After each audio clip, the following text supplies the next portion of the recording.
Hi friends, எங்கள் வீட்டு பங்குனி உத்திரம் நான் எப்படி சாமி கும்பிட்டேன் அப்படின்றத தான் உங்கள் கூட ஷேர் பண்ணுறேன்.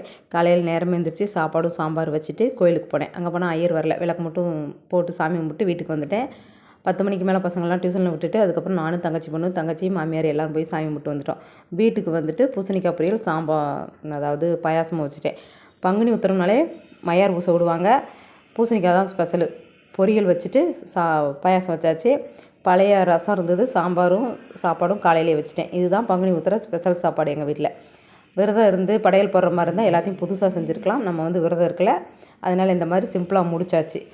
செம ஃபில்லிங்காக இருந்தது, நல்லா சாப்பிட்டோம். இதுதான் எங்கள் வீட்டு பங்குனி உத்திர ஸ்பெஷல் லஞ்சு. உங்கள் வீட்டிலலாம் என்னென்ன செஞ்சீங்க அப்படின்றதையும் சொல்லுங்கள். ஊரில் பங்குனி உத்திரத்துக்கு மையார் ஊச விடுவாங்க. நல்லா வெயில் சூடாக இருக்கும், தார்ப்பாயும் சூடாக இருக்கும், சாப்பாடும் சூடாக இருக்கும். நல்லா இந்த பாயாசம், பொரியல், அப்பளம், பூசணிக்காயெல்லாம் வச்சு சாப்பிடும்போது செம்ம டேஸ்ட்டாக இருக்கும். இப்போ அதெல்லாம் மிஸ் பண்ணுறோம். நினச்சாலே கண் கலங்குது.